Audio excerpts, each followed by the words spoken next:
The deception revealed.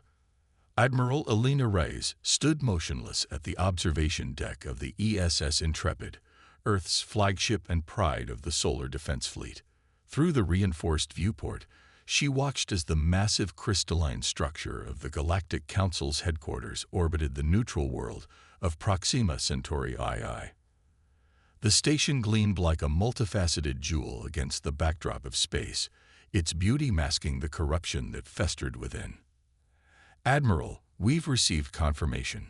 The Council's inner chamber is ready to receive you," her executive officer, Commander Kwan, reported from behind her. Elena didn't turn around immediately. Her dark eyes remained fixed on the station as she replied, "And our intelligence team. Have they secured access? Lieutenant Commander Okafor reports they're in position.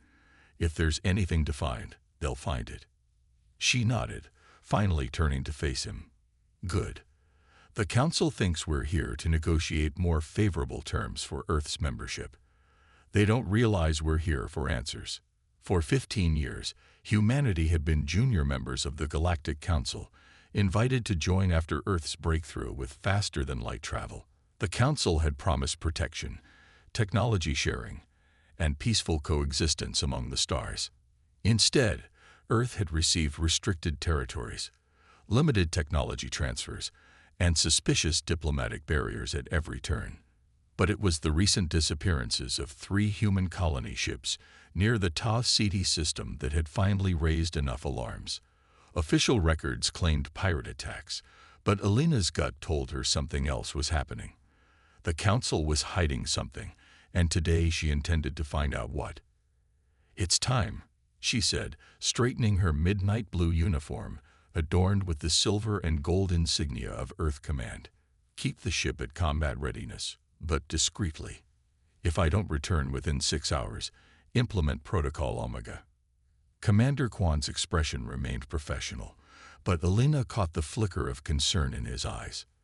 Protocol Omega was the contingency plan for complete diplomatic breakdown, extraction of all human representatives from Council space, followed by immediate withdrawal to fortified positions in Sol system.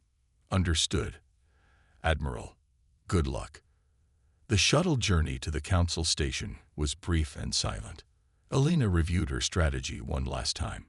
A direct confrontation would be useless without evidence, which is why Lieutenant Commander Okafor and her team of information specialists were already inside the station, exploiting a security vulnerability they'd discovered months ago but had kept secret for this exact moment. The Council chamber was intimidating by design, a vast amphitheater with rising tiers of seats occupied by representatives of the 27 most powerful spacefaring civilizations. Humans, being newcomers, were positioned near the bottom tier. Above them all, on an elevated platform, sat the 7 High Counselors who governed the Galactic Alliance. High Counselor Thrax, a tall, willowy being with silver-blue skin and 6-fingered hands, stood as Elena entered. "Admiral Reyes of Earth, we welcome you to this extraordinary session. We understand you have concerns about recent events in the Ta Ceti sector." Elena bowed slightly, a practiced diplomatic gesture. "High Counselors, distinguished representatives, I come before you not just with concerns, but with questions that require honest answers." She activated her personal holoprojector, displaying the last transmissions from the lost colony ships. 3 ships, 15,000 human lives, vanished in a sector you assured us was safe. Your reports claim pirate activity, yet no debris was found. No distress signals. Nothing. Counselor Gravik, a reptilian being with scales that shifted between green and gold, leaned forward. "The investigations were thorough, Admiral. Sometimes the void leaves no traces, or sometimes traces are deliberately erased," Elena countered, her voice carrying through the chamber. A murmur rippled through the assembly.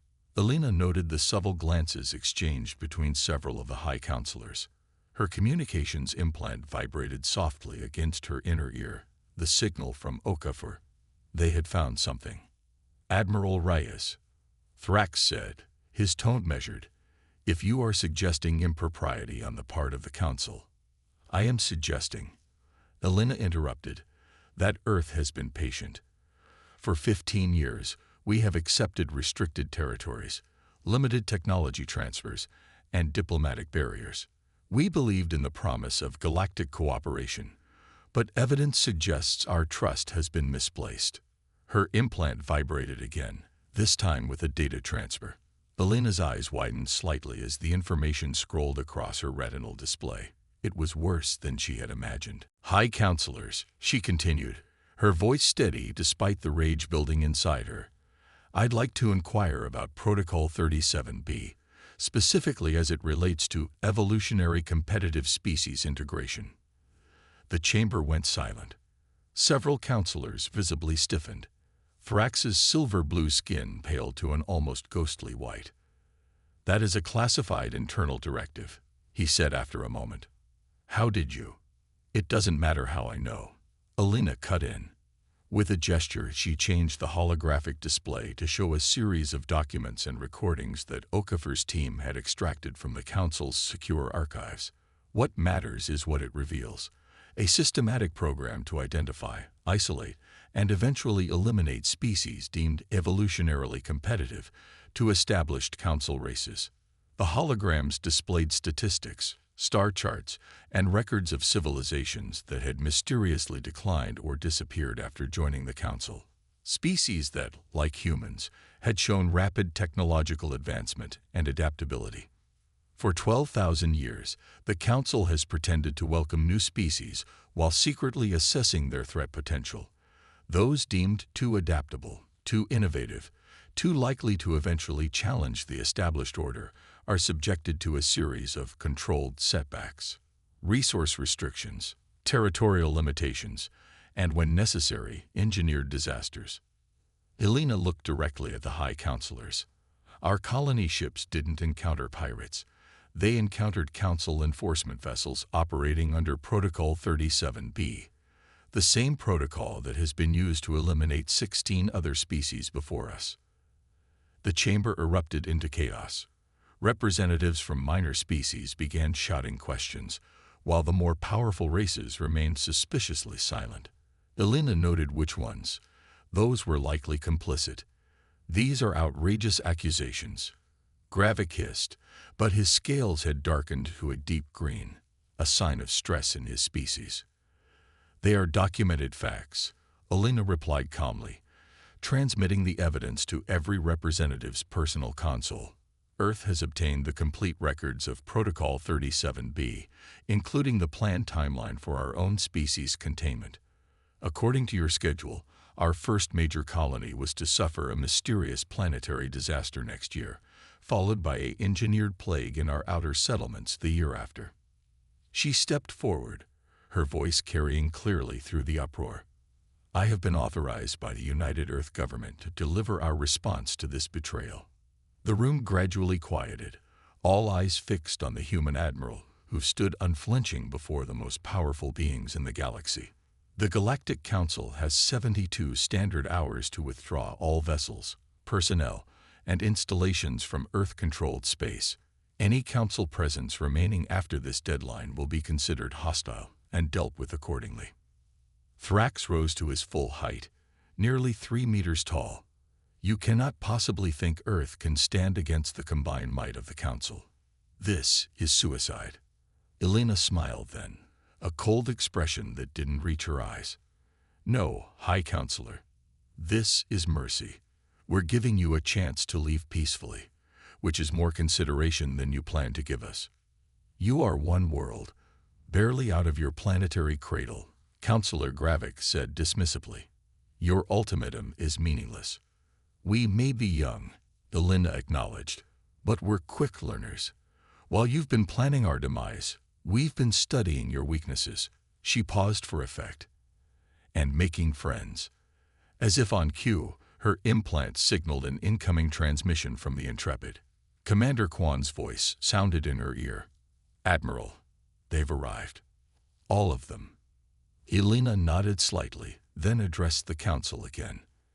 "I invite the distinguished representatives to look at their long-range sensors. You'll find 300 ships that just emerged from FTL at the edge of this system. They represent 12 species who, like us, discovered your Protocol 37B and chose not to quietly disappear as planned. The holographic displays throughout the chamber automatically switched to the sensor feeds, showing the massive fleet that had materialized. Ships of various designs and origins, united by a common cause. We call ourselves the Alliance of Free Species, Alina continued. And we're not asking the Council for permission to exist anymore. We're telling you how things will be from now on. She turned to leave, then paused and looked back at the stunned assembly. 72 hours, counselors. I suggest you use them wisely. As Alina walked out of the chamber, communications exploded across the station. Representatives frantically contacted their homeworlds. The High Counselors huddled together in urgent discussion. The carefully maintained order of millennia was crumbling around them. Back aboard her shuttle, Alina finally allowed herself a moment of tension release, her shoulders sagging slightly as she exhaled. That went about as well as expected, Lieutenant Commander Okafor commented from the pilot's seat.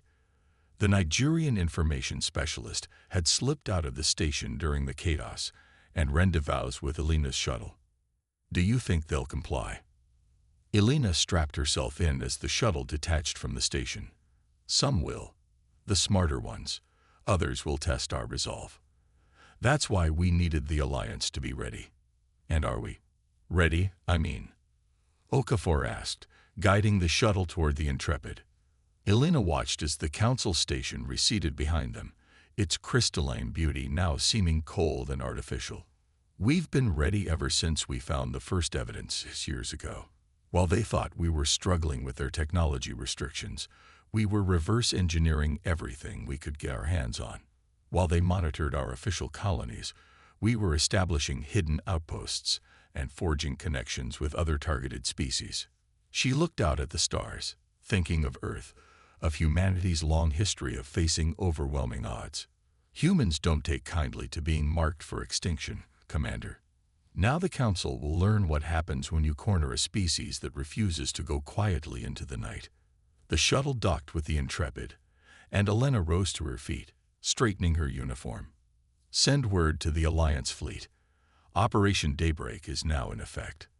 The next 72 hours will determine whether we reshape the galactic order through diplomacy or through fire. Humanity's stand.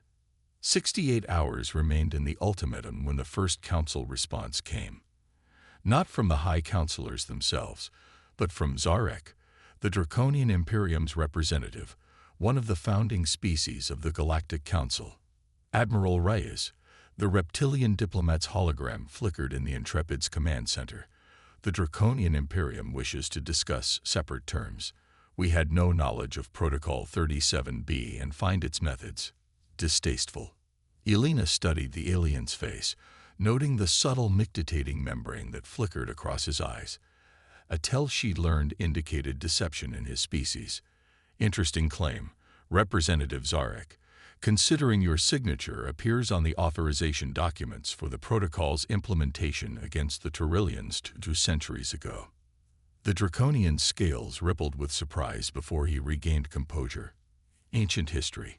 Current leadership wishes to establish new relations with Earth and your Alliance. No deals with individual council members, Alina replied firmly. The ultimatum stands for all. But I appreciate the Imperium being first to reach out. It suggests you're smarter than most. After Zarek's transmission ended, Commander Kwan approached with a data tablet. They're testing us, probing for weakness. Classic divide and conquer. They're also afraid, Alina pointed out. The Draconian Imperium didn't become a galactic power by backing losing propositions. They're hedging their bets. She glanced at the tactical display, showing the positions of both Alliance ships and Council vessels. What's the status of Council military activity? Their primary battle groups are mobilizing, but cautiously. 5 major fleet movements detected, all maintaining distance but establishing containment positions. Kwan zoomed in on one section of the display. They've recalled ships from 17 patrol sectors to reinforce key systems. If they're planning an attack, it won't come before our deadline expires. Alina nodded. And our allies? All in position. The Arctians have completed deployment of the quantum comm relays. If the Council attempts to isolate any Alliance system, communications will remain intact. Good. And the evacuation of human diplomatic personnel? Nearly complete. The last transport from Centauri Prime departs in 3 hours. Elena turned to the window, looking out at the void of space punctuated by distant stars. Somewhere out there, Council strategists were calculating their response, weighing the threat of this upstart alliance against 12,000 years of unquestioned dominance. They still think this is a bluff, she said quietly. They can't conceive that we would have the means to challenge them. Lieutenant Commander Okafor entered the command center, her uniform slightly rumpled from hours of continuous work. Admiral, we've decrypted more of the Council archives. You were right. They've been suppressing technologies that could threaten their control. The data shows over 800 major scientific breakthroughs from various species that were classified and restricted over the past millennium alone, including FTL innovations that would make their navigational control points obsolete, added Dr. Mehta, the fleet's chief scientist, who had followed Okafor into the room. The Indian physicist's eyes gleamed with excitement. Their entire power structure depends on controlling specific hyperspace routes through fortified checkpoints. Any civilization developing alternative FTL methods becomes an immediate threat to that control. Elena allowed herself a small smile. And did any of those suppressed technologies happen to match the theoretical work Dr. Torres was doing before his accident 3 years ago? Mehta nodded vigorously. Almost exactly. The Alturians developed similar phase shift principles before being restricted to a single system 2 centuries ago. They're now listed as voluntarily withdrawn from interstellar affairs. Send the technical data to the Alturian representatives in the Alliance fleet, Elena ordered. Perhaps they can validate Torres' developments. Admiral. Commander Kwan interrupted, his voice tense. We're detecting a transmission being broadcast across all standard frequencies. Origin point is the Council headquarters. On screen, Elena commanded. The main display activated, showing the austere features of High Counselor Thrax. His silver-blue skin seemed paler than usual, his elongated eyes reflecting the artificial lighting of the Council chamber. To Admiral Elena Reyes and the self-styled Alliance of Free Species, Thrax began, his melodic voice carrying a note of stern authority. The Galactic Council has deliberated on your unprecedented ultimatum and accusations. After careful consideration, we reject your demands and timeline. Elena had expected this, but she remained silent, watching. The protocol you referenced is a misunderstood protective measure designed to manage dangerous technological proliferation and prevent interspecies conflicts. Thrax continued. Your characterization of it as a tool of oppression is simplistic and fails to account for the complex realities of galactic stability that the Council has maintained for millennia. Behind Thrax, the other 6 High Counselors stood in solidarity, representing the original founding species of the Galactic Council, the self-appointed guardians of civilization. We offer instead a peaceful resolution. Return to your assigned territories, surrender the stolen Council data, and disband your unauthorized alliance. In exchange, a special committee will review Earth's status and address legitimate concerns about resource allocation and technology sharing. Commander Kwan scoffed quietly. More committees and reviews. That's how they've stalled us for 15 years. Thrax's expression hardened. Should you persist in this reckless course, be warned that the full might of the Galactic Council will respond appropriately. You have 24 hours to reconsider your position and signal your compliance by withdrawing your fleet from this system. The transmission ended, leaving the command center momentarily silent. Well, Elena said, breaking the tension. They'd just shortened our countdown. Prepare for Option Sunburst. The command center burst into activity as officers relayed orders throughout the ship and to the Alliance fleet. Elena turned to Okafor. Did your team finish the package? The information specialist nodded grimly. Complete and ready for deployment. One quantum burst transmission will distribute it to every communication hub in Council space. Every citizen of every world will have access to the truth, the complete Protocol 37B archives, the list of eliminated species, everything. Make it happen, Elena ordered. The Council thrives on secrecy. Let's see how they operate in the light. Within minutes, the quantum burst was transmitted across thousands of worlds. Information terminals, personal devices, and public networks suddenly displayed the evidence of the Council's millennia of manipulation and controlled extinctions. Species that had trusted the Council now learned how their development had been carefully managed and restricted. Those who had lost contact with withdrawn neighbors now discovered the truth of their fates. 6 hours later, the Intrepid sensors detected the first Council members breaking formation. The Calderans, whose philosopher kings had apparently decided that 12,000 years of complicity was enough. Their fleet of silver-hulled ships took position alongside the Alliance. The Calderan sovereign requests to speak with you, Admiral, Commander Quan reported. The holographic figure of Sovereign Ilara appeared in the command center, her crystalline exoskeleton catching the light. Admiral Rice, the Calderan Concordance formally withdraws from the Galactic Council and requests to join your alliance of free species. We have been complicit in great wrongs through our silence. Allow us to help make amends. Elena inclined her head respectfully. The alliance welcomes the Calderans, sovereign. Your expertise will be invaluable in the transition ahead. Over the next 12 hours, 7 more Council members defected, bringing their knowledge, resources, and ships to the Alliance. The balance of power was shifting rapidly. But the core Council worlds were not surrendering without a fight.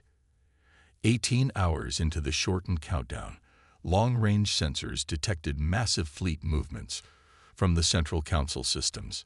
They're deploying their dreadnoughts, Quan reported, studying the tactical display with concern. 17 capital ships with escort fleets, converging on our position. Estimated arrival, 5 hours. Elena nodded, unsurprised. Sooner than I expected. They must be pushing their drives to the limit. She turned to Dr. Mehta.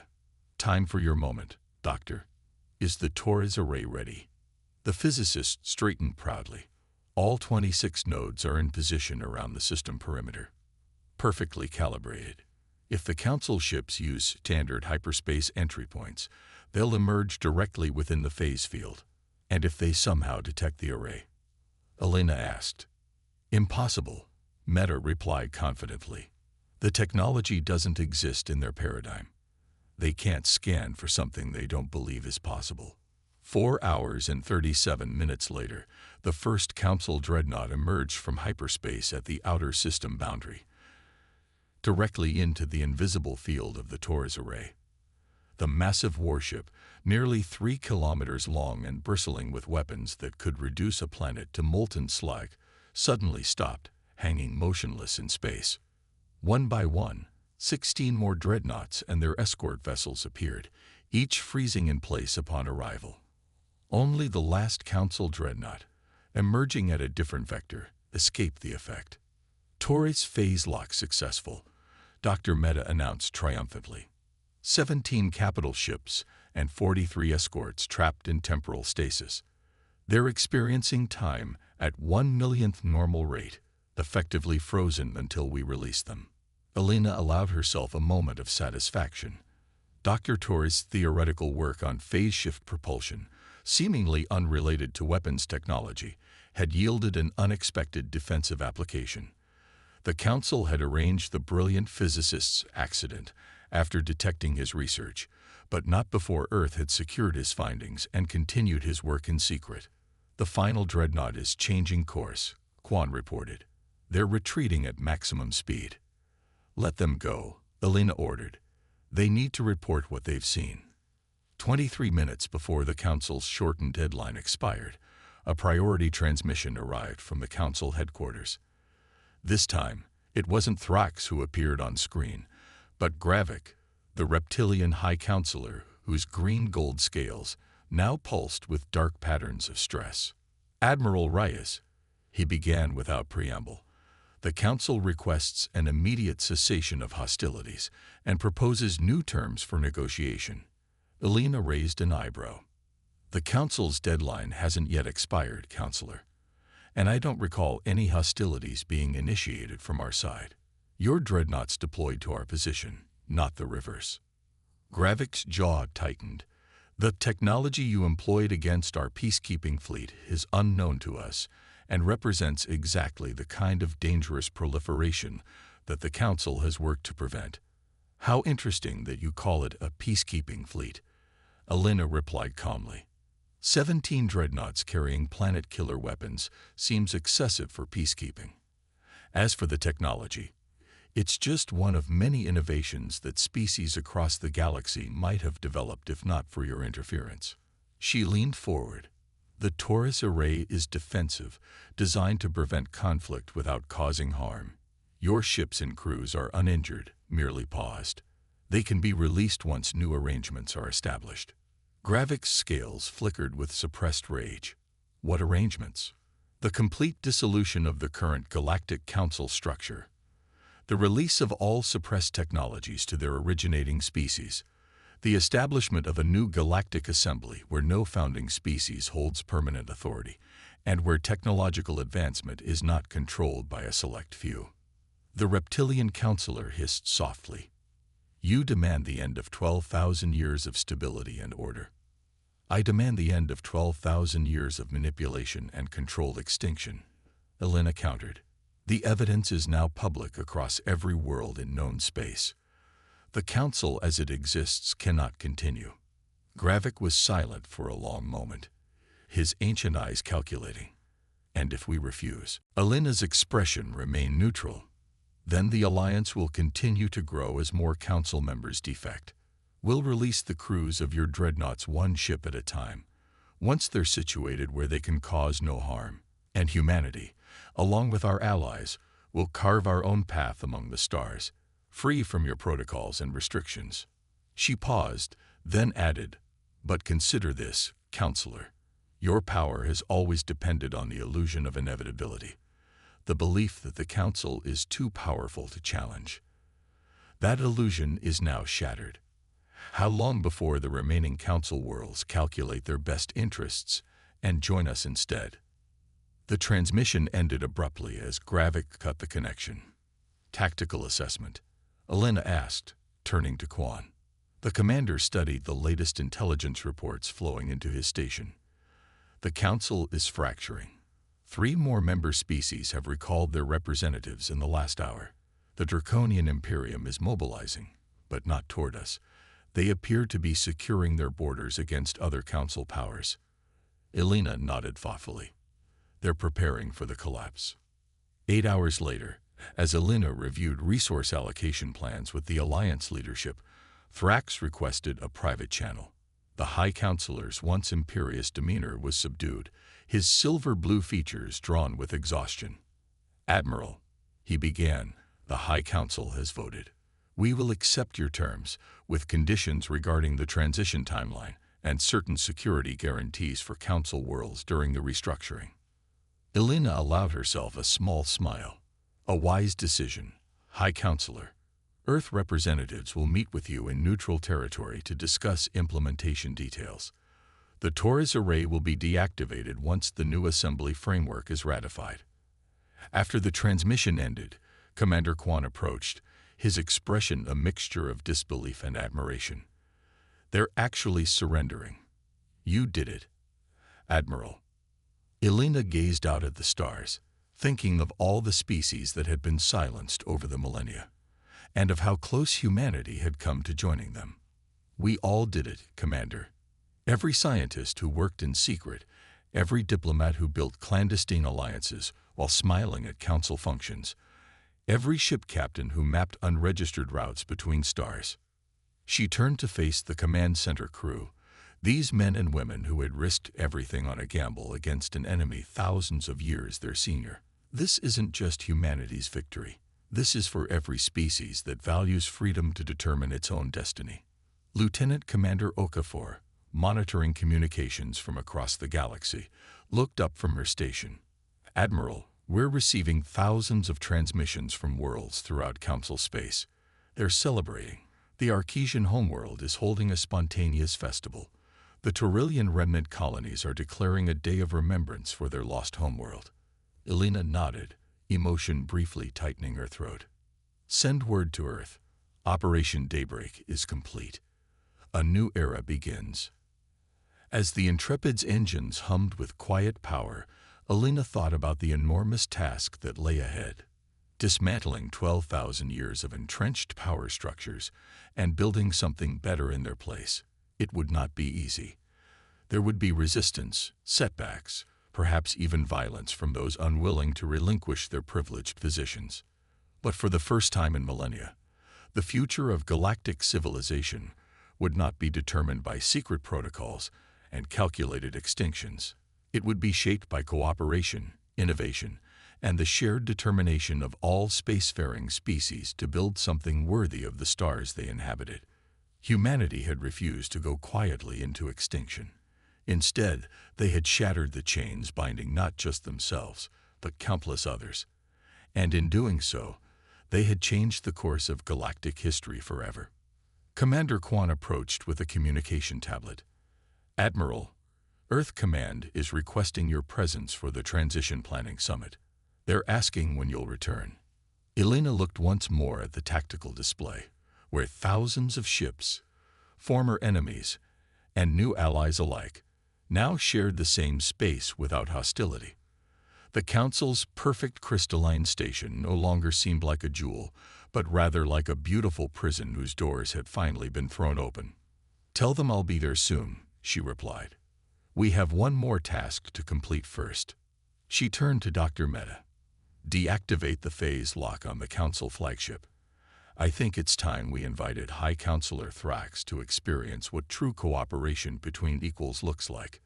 As the orders were relayed, Elena Reyes, the admiral who had challenged an empire spanning thousands of worlds, stood tall on the bridge of her ship.